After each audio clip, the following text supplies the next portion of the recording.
अनुसुईया अत्रि ऋषि की पत्नी थी और काफ़ी धर्मपरायण स्त्री थी और पतिव्रता नारियों में उनकी गिनती है।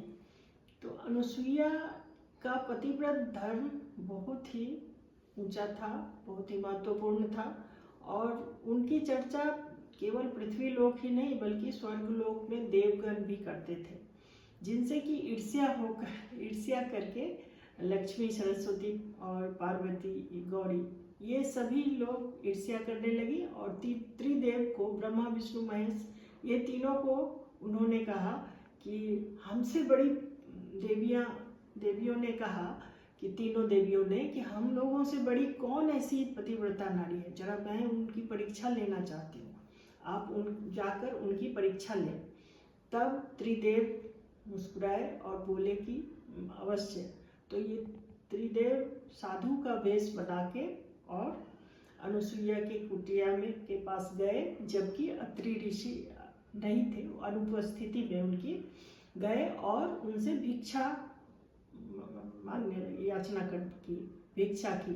तो अनुसुईया देवी तो उनका तो बहुत कुछ उन्हें पता, अपने दिव्य दृष्टि से, पतिव्रत सतीत्व के दृष्टि से उन्हें पता चलता था कि ये कौन है ये सब। तो वो उन्होंने कहा कि अवश्य भिक्षा आपको मिलेगी, लेकिन उन्होंने, त्रिदेव ने शर्त लगाई कि आप भिक्षा जो मुझे देंगे वो निर्वस्त्र होकर देना होगा, तभी वो भिक्षा स्वीकार की जाएगी।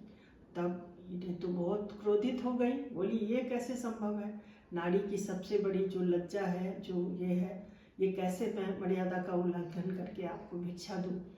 तो त्रिदेव जाने लगे। फिर उन्होंने कुछ अपने सतीत्व के ये से कुछ सिद्धि प्राप्त की थी, उनसे उन्होंने देखा, अंतर ध्यान होके तो पहचान गई कि ये त्रिदेव ब्रह्मा विष्णु महेश हैं और कोई नहीं, ये तीनों साधु। तब उन्होंने उन्हें पुकारा और कहा कि आप आइए और आपको भिक्षा मिलेगी। सबको कुटिया में आप लोग पधारे, उनका स्वागत किया, सत्कार किया और उसके बाद त्रिदेव को उन्होंने तीनों को बालक के रूप में परिवर्तित कर दिया। अपने सतीत्व के प्रभाव से तीनों को बालक के रूप में परिवर्तित कर दिया और बारी बारी से तीनों को उन्हें आहार पिलाया, अपना दूध पिलाया। तो इस प्रकार, और पालने में, अलग अलग पालने में उन्होंने उन्हें डाल दिया।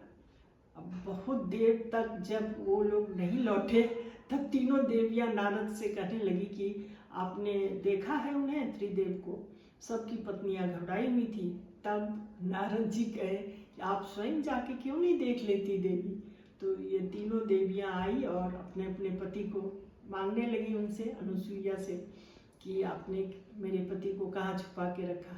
तो जब पालने पे नजर आई तब समझ गई वो लोग।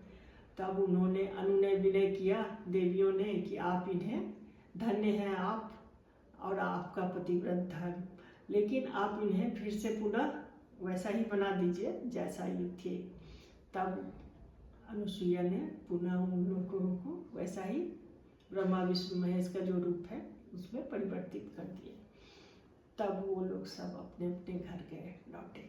तो अनुसुईया की चर्चा होती है, ये पतिव्रत धर्म, उनकी धर्मपरायणता की, पतिव्रता की नारी थी और बहुत बड़ी, उन्होंने सीता को भी उपदेश दिया था। वो बड़ी थी और बहुत, उनकी इतनी चर्चा होती है अनुसुईया की पतिव्रता की इन्हीं कारणों से। त्रिदेव को उन्होंने बालक के रूप में परिवर्तित कर दिया था और परीक्षा में वो सफल हुई। तो यही कहानी है अनुसुईया की।